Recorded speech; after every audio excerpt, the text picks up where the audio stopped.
ബംഗ്ലാദേശ് എന്ന രാഷ്ട്രം അതിന്റെ ചരിത്രത്തിലെ ഏറ്റവും വെല്ലുവിളി നിറഞ്ഞ ഒരു കാലഘട്ടത്തിലൂടെയാണ് കടന്നുപോകുന്നത്. വൈവിധ്യങ്ങളെയും ബഹുസ്വരതയെയും മാനിച്ചിരുന്ന ഒരു രാജ്യത്ത് ഇത് മതമൗലികവാദം വേരൂന്നുന്ന കാഴ്ചയാണ് നാം കാണുന്നത്. ഏറ്റവും ഒടുവിലായി പുറത്തുവരുന്ന വാർത്തകളും സോഷ്യൽ മീഡിയയിൽ പ്രചരിക്കുന്ന വീഡിയോകളും ബംഗ്ലാദേശിലെ ഹിന്ദുക്കൾ ഉൾപ്പെടെയുള്ള ന്യൂനപക്ഷ വിഭാഗങ്ങളുടെ സുരക്ഷയെക്കുറിച്ച് വലിയ ചോദ്യചിഹ്നങ്ങൾ ഉയർത്തുന്നുണ്ട്.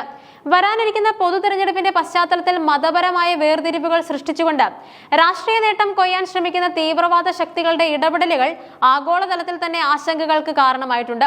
ബംഗ്ലാദേശിലെ മതപ്രഭാഷകരും പുരോഹിതന്മാരും ഇസ്ലാം മതവിശ്വാസികൾക്കിടയിൽ വിദ്വേഷം പടർത്തുന്ന രീതിയിലുള്ള വീഡിയോകളാണ് ഇപ്പോൾ ചർച്ചാ വിഷയമാകുന്നത്. ഒരു ജനാധിപത്യ രാജ്യത്ത് ഓരോ പൗരനും തന്റെ പ്രതിനിധിയെ തിരഞ്ഞെടുക്കാൻ അവകാശമുണ്ട്. എന്നാൽ ബംഗ്ലാദേശിലെ ചില ഇസ്ലാമിക പണ്ഡിതർ ഈ അവകാശത്തിന് മേൽ മതപരമായ വിലക്കുകൾ ഏർപ്പെടുത്താനാണ് ശ്രമിക്കുന്നത്. ഹിന്ദുക്കളായ സ്ഥാനാർത്ഥികൾക്കോ ഇസ്ലാം മതത്തിന് പുറത്തുള്ള കാഫിറുകൾക്കോ വോട്ട് ചെയ്യുന്നത് ഹറാം അഥവാ മതപരമായി നിഷിദ്ധമാണെന്ന് ഇവർ പരസ്യമായി പ്രഖ്യാപിക്കുന്നു. മതപരമായ ചടങ്ങുകൾക്കിടയിലും പ്രഭാഷണങ്ങൾക്കിടയിലും ഇത്തരം പ്രസ്താവനകൾ നടത്തുന്നത് സാധാരണ വിശ്വാസികളെ സ്വാധീനിക്കാനും ന്യൂനപക്ഷ സ്ഥാനാർത്ഥികളെ ഒറ്റപ്പെടുത്താനും ലക്ഷ്യമിട്ടുള്ളതാണ്. ഇത് കേവലം ഒരു മതപരമായ അഭിപ്രായ പ്രകടനമല്ല, മറിച്ച് ജനാധിപത്യത്തെ തകർക്കാനുള്ള ബോധപൂർവമായ നീക്കമാണ്. വോട്ട് നൽകുന്നത് നിഷിദ്ധമാക്കുന്നതിലൂടെ ന്യൂനപക്ഷങ്ങളുടെ രാഷ്ട്രീയ പ്രാതിനിധ്യം ഇല്ലാതാക്കാനാണ് ഇവർ ശ്രമിക്കുന്നത്. വോട്ട് വിലക്കിൽ മാത്രം ഒതുങ്ങുന്നില്ല ഈ വിദ്വേഷ പ്രചാരണം. ഹിന്ദുക്കളുടെ ആരാധനാലയങ്ങളെയും വിശ്വാസങ്ങളെയും നേരിട്ട് ആക്രമിക്കാനുള്ള ആഹ്വാനങ്ങളാണ് വീഡിയോകളിലുള്ളത്. ബംഗ്ലാദേശിൽ ക്ഷേത്രങ്ങൾ നശിപ്പിക്കാനുള്ളതാണ്, വിഗ്രഹങ്ങൾ തകർക്കാനുള്ളതാണ് എന്ന തരത്തിലുള്ള പ്രസ്താവനകൾ അതീവ ഭയാനകമാണ്. ലോകമെമ്പാടും സമാധാനപരമായ രീതിയിൽ പ്രവർത്തിക്കുന്ന ഇസ്കോൺ പോലുള്ള സംഘടനകളെ അധിക്ഷേപിക്കാനും അവരെ രാജ്യത്തു നിന്നും പുറത്താക്കാനും ലക്ഷ്യമിട്ടുള്ള പ്രസംഗങ്ങൾ വർഗീയ സംഘർഷങ്ങൾക്ക് തിരികൊളുത്താൻ സാധ്യതയുള്ളവയാണ്. ഹിന്ദുക്കൾക്ക് ബംഗ്ലാദേശിൽ താമസിക്കാൻ അവകാശമില്ലെന്നും അവർ അവിശ്വാസികളാണെന്നും നിരന്തരം പ്രചരിപ്പിക്കപ്പെടുന്നതിലൂടെ അവിടുത്തെ സാധാരണക്കാരായ ജനവിഭാഗം ഭീതിയുടെ നിഴലിലാണ് കഴിയുന്നത്. കഴിഞ്ഞ കുറച്ച് വർഷങ്ങളായി ദുർഗാപൂജ വേളയിലും മറ്റ് ഹിന്ദു ക്ഷേത്രങ്ങൾക്കും വീടുകൾക്കും നേരെ നടന്ന ആക്രമണങ്ങളുടെ തുടർച്ചയായാണ് ഈ ഭീഷണികളെ കാണേണ്ടത്. ഒരു കാലത്ത് ബംഗ്ലാദേശിലെ ജനസംഖ്യയിൽ വലിയൊരു ശതമാനം ഉണ്ടായിരുന്ന ഹിന്ദു ന്യൂനപക്ഷം ഇന്ന് വെറും 8% ചുരുങ്ങിയിരിക്കുന്നു.